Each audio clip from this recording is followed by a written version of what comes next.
Shalom. All right, good. Shalom. All right, we're going back now to Moses and Aaron going into Paro and telling him to let the Jewish people go.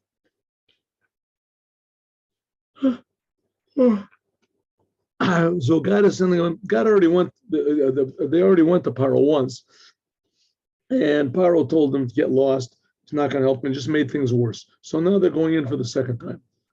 So it says Moses was not 80 years old, and Aaron. Moses was 80 years old, and Aaron was 83 years old when they spoke to Paro.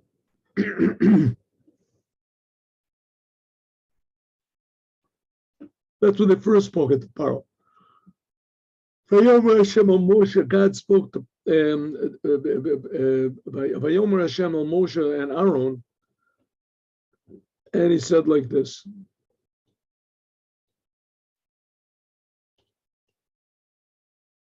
Yeah.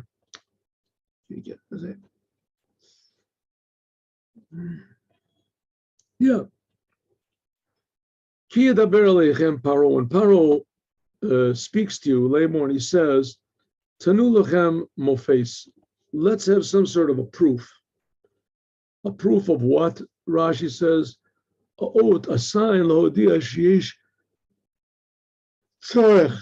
In this case, this word tzorech, it should say tzoroch. It means that you've got the power.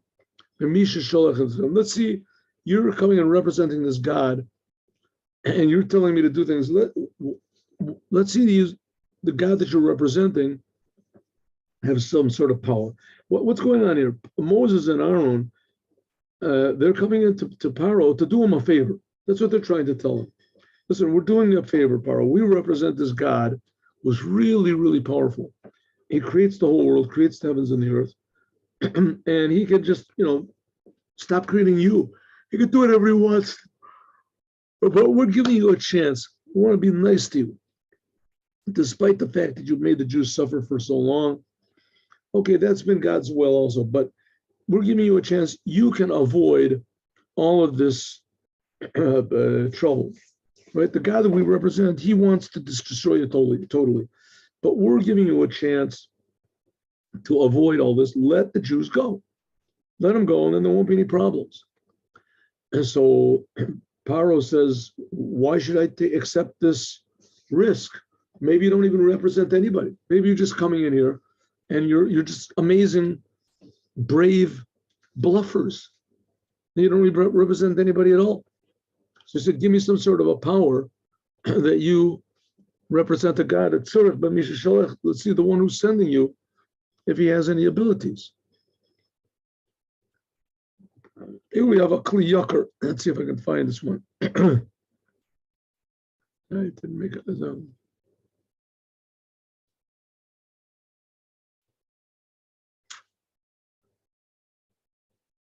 Okay, let's see.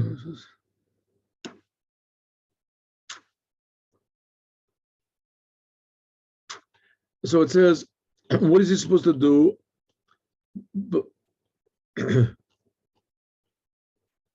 Okay, give me a sign that you represent, this God you represent is powerful. But Marta, I'll answer, speak to Aaron, take your staff, throw it on the ground in front of Paro, and it'll become a tanin. A tanin is a big, sort of a powerful snake.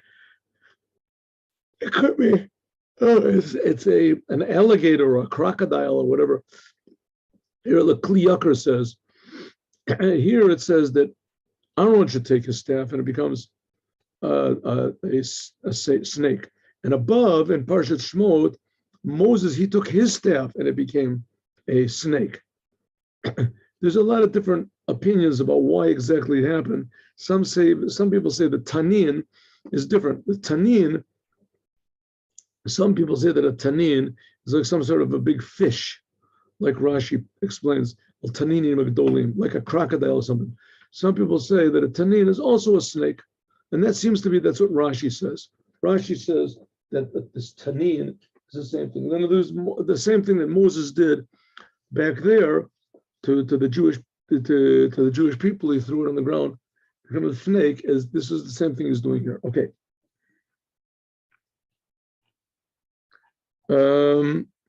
It says maybe we can say that because the Jewish people, that in front of Jewish people, the staff turned to be a snake. To show you in the beginning that the Jewish people, no, this is not the one that I wanted to do. I'm sorry, 1 second. I mean, all of them are good. 1 second, all of them are good, but I should have written down what it is. All right, this is not the one that I wanted. Okay.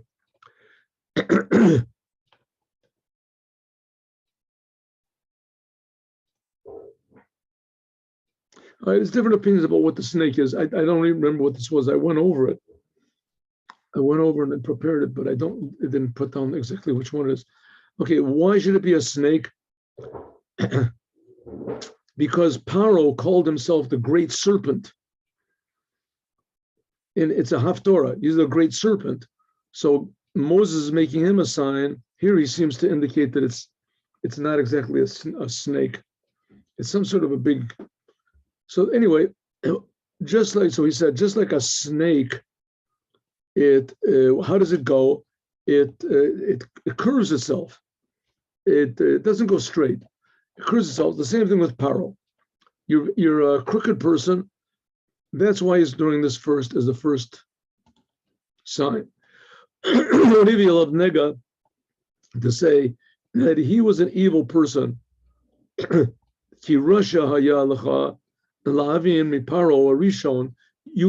evil person, you should have understood on the first Paro. Remember that Paro, he kidnapped Sarah, and that he didn't get any benefit from it. But Tsar Avraham, and he made trouble to Avraham. So therefore, you should have learned from him. Now you're a Paro, and I'm going to make trouble for you. Okay, Moses and Aaron came to Paro, and they did what God commanded them. Aaron threw down his stick in front of Paro and his servants, and it became this big tanin, and that's what Rashi says, a nachash, a serpent. Vayikra gam Paro. So Paro called also to his wise men and his mechashvim and his sorcerers, and they did the same thing. Also Chartomi Mitzrayim, also the wizards of Egypt did the same thing, Bilatayim, with their witchcraft. It says, what's Latayim? Is Lechishatam, says Rashi, that they whispered. They said they had these words, etc. And Rashi says there's no other word like that, and there's no comparison to it in the Torah. Vayashlichu ish, so they threw down his stick, and it became a snake. They did it just like Moses did it. But Yivla Mata Aaron, but the staff of Aaron swallowed up their staffs. What do you mean their staffs? He swallowed their snakes, didn't it? So it says, since they all returned back to be staffs again, so then the staff of Aaron swallowed up their staffs. Now, you could figure that the snake of Aaron would swallow, because snakes have mouths, but staffs don't. So staffs don't have any mouth. So obviously it could be, this is some sort of a miracle that happened. I mean, how did his staff swallow up their staffs? So the Sforno, he's going according to a thing. He said that the staffs of the wise men, of the Egyptian sorcerers, they took the form of a snake, but they couldn't move. They weren't moving like snakes. And then it says that therefore they really always remained staffs. They just had the shape of a snake. That's what he says. That's what the Sforno says. And then the staff of Aaron swallowed up their staffs. In other words, Aaron's staff really turned into an actual live snake. And their staffs just looked like snakes. and therefore they always really were staffs. So God showed a miracle alone, because God gives soul and spirit. But the sorcerers, they couldn't put life into their staffs. They just remained staffs, but they were in the shape of a snake. That's why it says that Aaron's snake turned back into a staff. A staff is not a live thing, right? I mean, at best, it's in the vegetable world.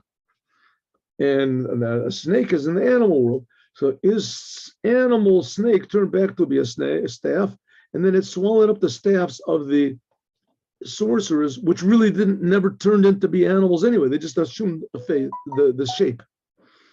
Anyway, God, vayechazak leiv Paro, and the heart of Paro hardened. In other words, he became, self-confident.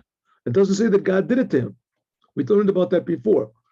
This was the nature of Paro. Below Shema, he was a king. He did just like God said. Okay, a couple little miracles. My sorcerers couldn't make it alive. Big deal. But that's not the reason I'm going to let these millions of Jews just get out. Vayomer Hashem el Moshe. God said to Moshe, Kaved leiv Paro, the Paro's heart is become hardened. Ve'en shalach et ha'am, he's not going to let the people go. His heart became hardened. Lech el Paro, go another time to Paro. This time you don't have to go into his palace. Hine yotzei ha'mayma, he's coming out of the Nile River. What's he doing in the Nile River? Rashi says he's coming out of the wild. He went into the Nile River to go to the bathroom. Paro did not build a toilet in his house for himself, in his palace. He didn't have a palace. Why? Because he didn't need one. Or so he said to everyone. He said he's God, and he doesn't have to go to the bathroom. That for them is the sign of God. Gods don't go to the bathroom. And he said he's a God. And he's going into the water in the Nile River to unite with his spiritual source. The fact of the matter, he's going to into the Nile River to go to the bathroom. He had to go to the bathroom. He made himself to be a God, and he said he doesn't have to go to relieve himself. He's got no waste products. He's pure.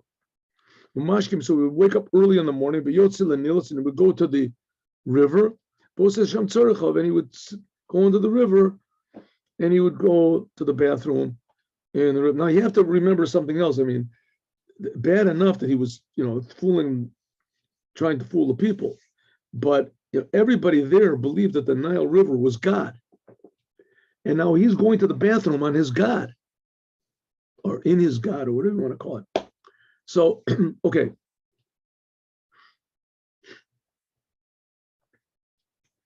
So God says, oh, here we go. Let's go. So it says, go to Paro in the morning. He's coming out of the water, and he's stand over there. Nitzavta likraso al sfatayar. You should stand opposite him on the water.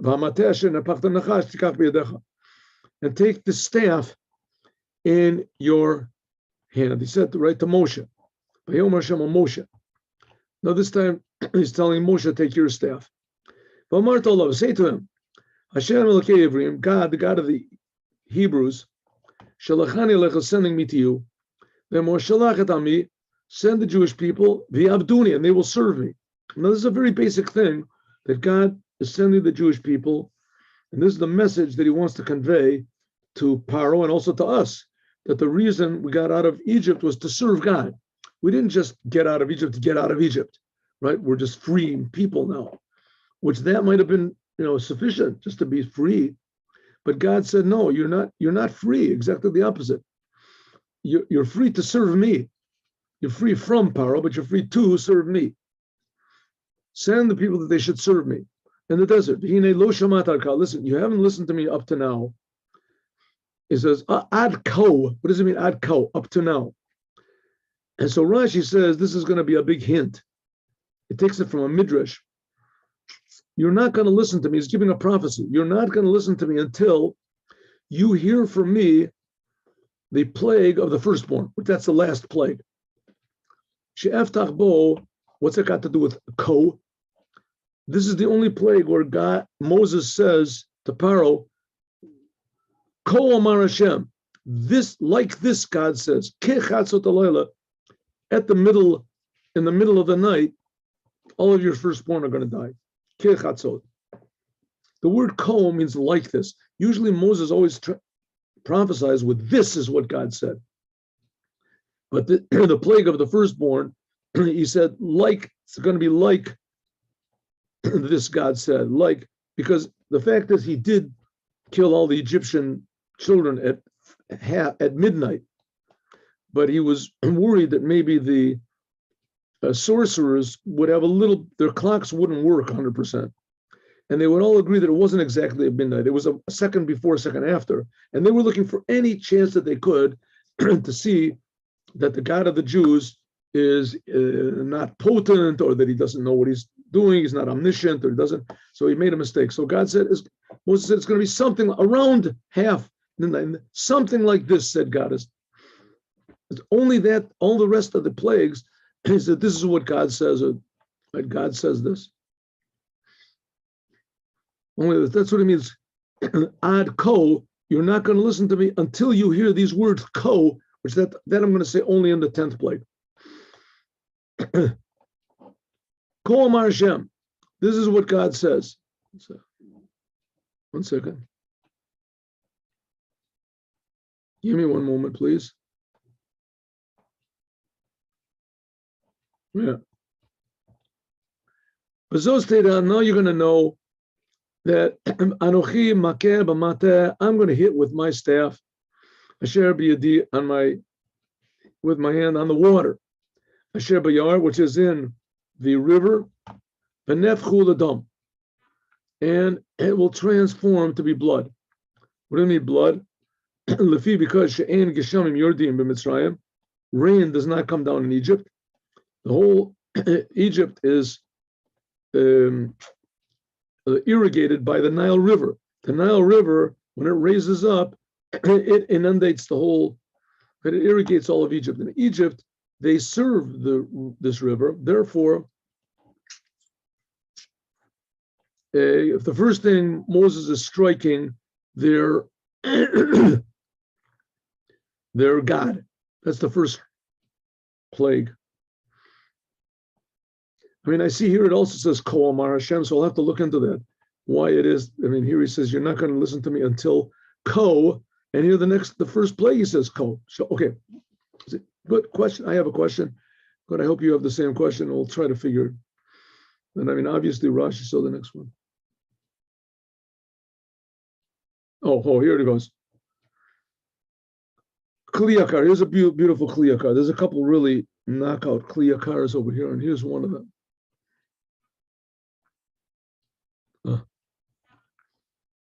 Bezos Teda, the reason he says Yedia, I will know.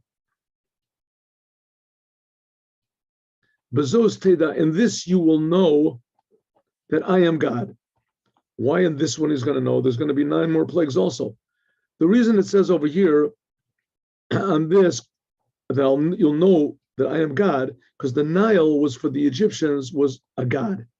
Therefore, when God struck this Nile River and turned it into blood, he said, in this you're going to know that I am God. I'm going to make a judgment in your God. That's what he says, I am God, because this name of God, Yud Ke Vav Ke, indicates, like the rabbi say, and also says in the Zohar, that God wanted to say that he is, this has all the letters of existence.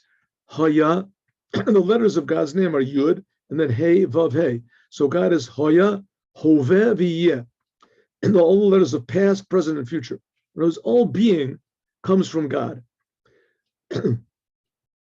Or what he wants to say that when said all existence, when I smite the river, you're going to see that God, he's the one that actually creates this river. And he sustains it constantly. We call 8. Look, Asher Yechvos, and whenever he desires, he can make it into something else. Instead of being a river of water, it becomes a river of blood. Ohr HaChaim, here's the Kli Yakar. Here's the Kli Yakar. This is sort of a long one, but okay, let's go. This language, Laman Teda, in order that you should know. This was said in the first plague of Datsach, the first plague of Adash, and the first plague of Bachav. In the night of the Seder, the Passover Seder, we remind ourselves of the 10 plagues that God gave to Egypt. And on each one of the plagues, we spill out a little bit of wine into a broken vessel. And then after that, we say there's a way also to remember what they are. And we take the initials of each one. So Datsach, that's dom, Tzvardeya, Kinim, blood, frogs, and lice, and Adash. That stands for the next 3 plagues, right? Arov, Dever, Shchin, and then the next 4, Bachav. So that's the first letters. And in the beginning of each one, right, the Dom is the first of this order. Adash, the Arov, mixed animals, says that is the second order. And the third, Barad, is the third order. Barad is the hail that came down. And the first one of each one, it says in order that you should know. Maybe that's how they knew how to divide it up into 3 groups. And because there's nothing in the world. Also, there's the Ma'ari, he says like this. There's 3 reasons that Paro disagreed with God. And these 3 sets of plagues are coming to make Paro know that he's wrong. What are the 3 reasons? First of all, Paro disagreed with the very existence of God. He denied God and saying that doesn't exist. He said, I don't know God. Therefore, in the first set of plagues, it says, but each one starts off with, you should know. Each set. So the first set that says, you should know that I am God. That's how it says. What do you mean? In other words, know that God does exist. You're wrong. He does exist. Okay, so Paro will say, okay, you know what?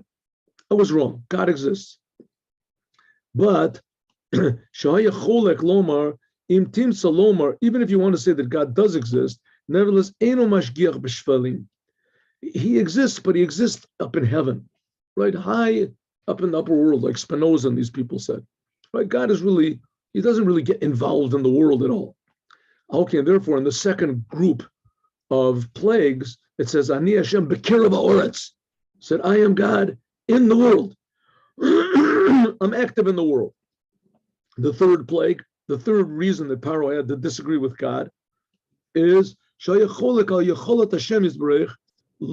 said, okay, maybe God does care about the world and he's involved, but he's not able to fix up everything.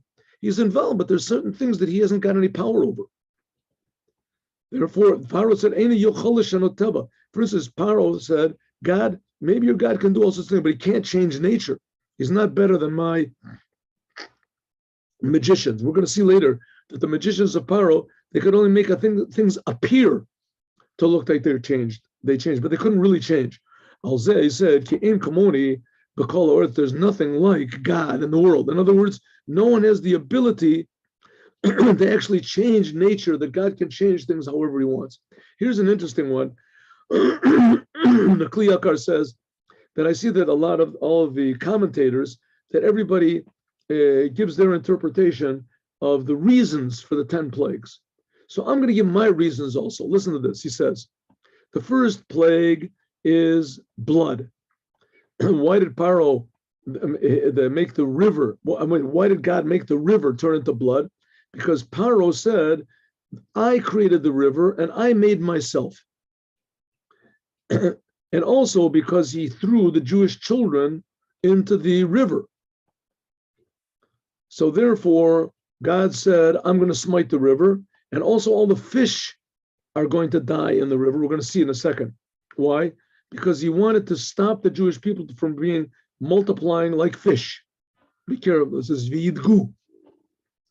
Second plague was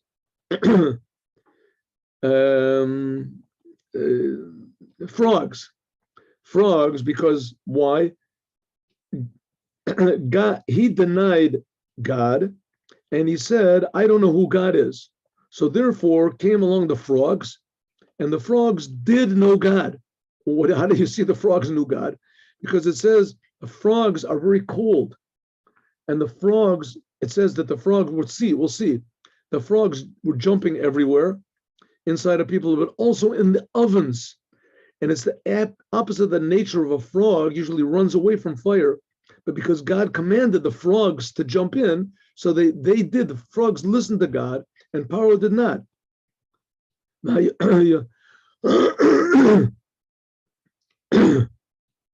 Therefore, there were, and that's another thing. Also, the river was swarming with frogs, because one witness is like one. I'm sorry. If the guilty person admits, that's like 100 people testifying himself, and there's the river itself testified, right? The river itself was the source of this evil. That was the God. The river itself testified to the greatness of God, that all the frogs were jumping out of the river. Third plague was fleas, because it says a person that works hard, it says people that work hard, it says from their sweat there is formed fleas. If a person doesn't wash himself, if fleas come from the sweat on the body, they're attracted to it or they're formed from it. So therefore, because he made them work hard in the field, so he was also filled with fleas. Fourth plague was arov, mixed animals, because the Jewish people were made to work like animals, like Rashi said.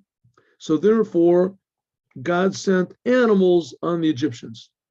The fifth plague is dever.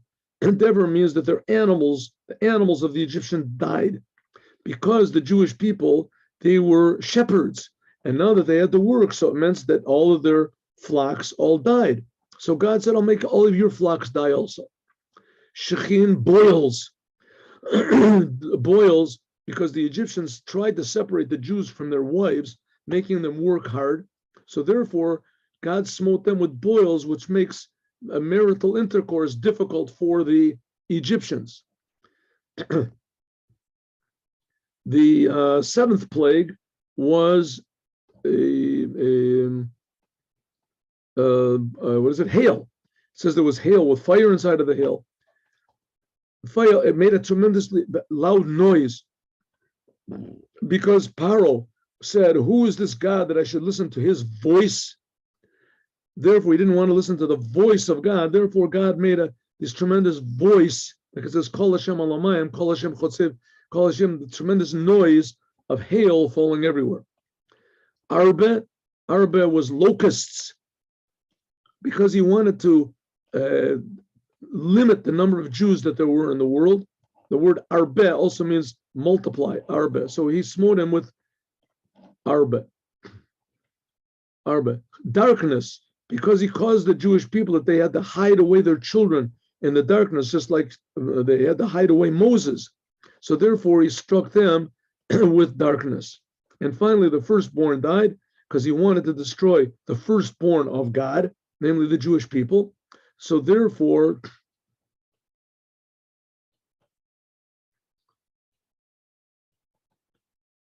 therefore, and what did they do? Also, they threw the children into the sea.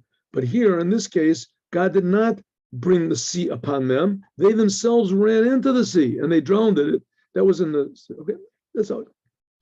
All right, the fish that was in the sea died, will all die, and the river will become, they say, rotten, and the Egyptians could not drink water from the river. It was all made of blood, and all the fish were dying.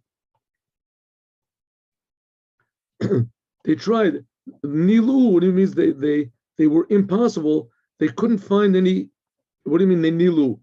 It means that they tried to do something, but they didn't succeed. What did they try to do? They tried to find some way to treat the water that it will be fitting to drink, and they just couldn't find it.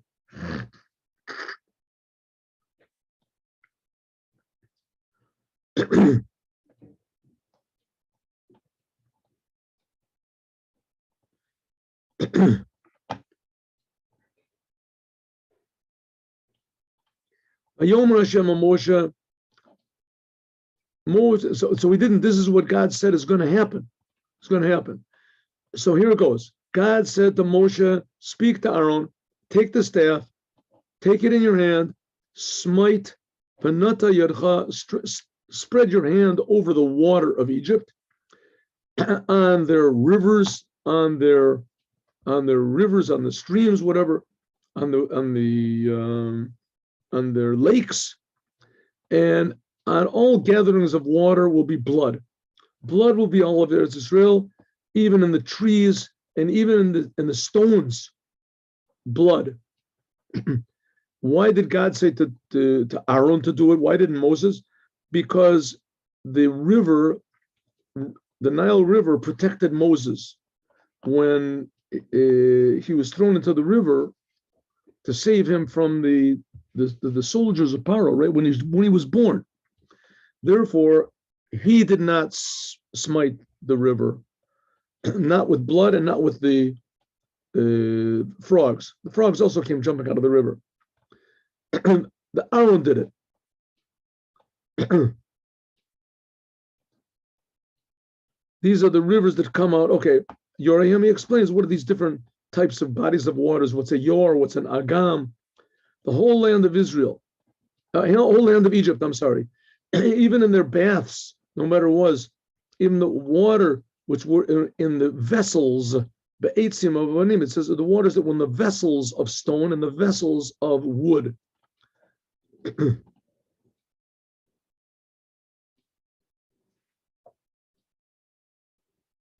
Yeah. Okay, so that's it. Up to now, God was telling to Moses what to do and what's going to happen. So Moses and Aaron did it like God commanded. Aaron lifted up his hand. He smote the water that was in the river in front of Pharaoh, in front of all of his servants, and the whole business turned into blood. And the fish that were in the river immediately died, and the river started to smell, and the Egyptians couldn't drink any water from the river. And there was blood in the whole land of Egypt. He says, what does it mean the fish died? He says, because this was a sign that to the Egyptians that Moses was not doing the miracles. Moses and Aaron, they weren't doing the miracles by means of sorcery or some sort of witchcraft, because witchcraft or sorcery cannot actually change the creation. It just makes things look differently. And there wouldn't actually be blood that would kill the fish that were there, wouldn't kill people. Therefore, so they could change like the way it looked, the way it smelled, whatever, but they couldn't change the actual chemical, they say constitution of the thing. And therefore it says the fish also died. This is a sign to Pharaoh that what Moses and Aaron were doing actually changed nature. That's what it says. There was blood everywhere in Egypt, everywhere, even in the baths and etc.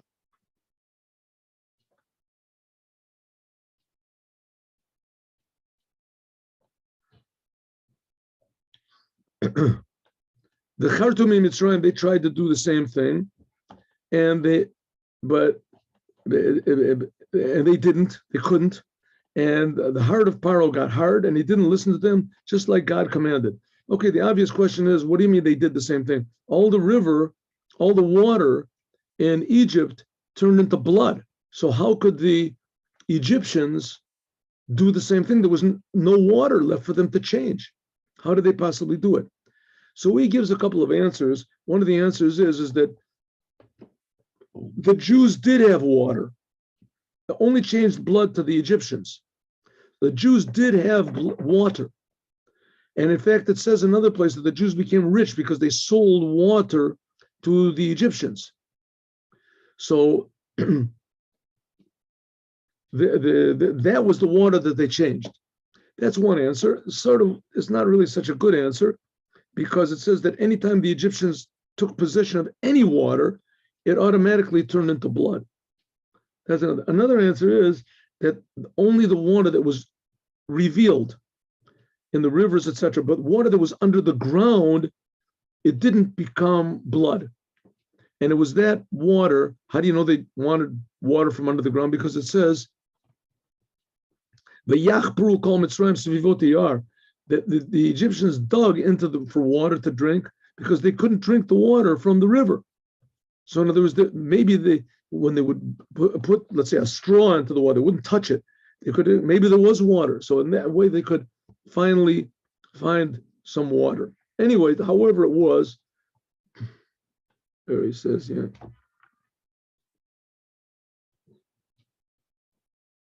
Here it says, right from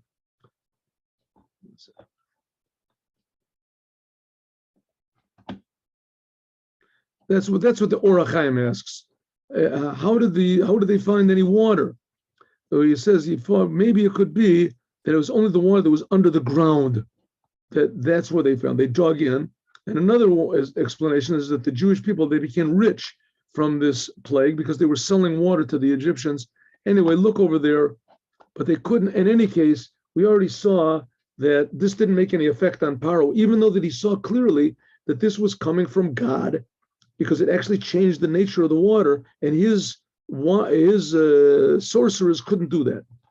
So Paro went back to his house, and he didn't put his mind to this either.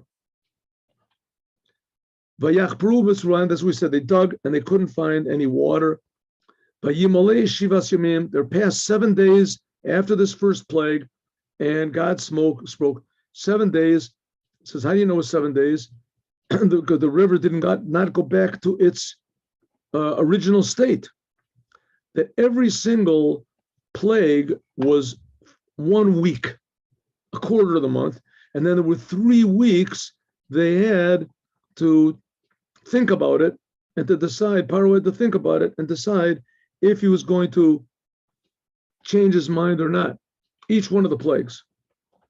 God said to Moses, go to Paro, tell him, this is what God says. Send my people, let my people go, and they will serve me.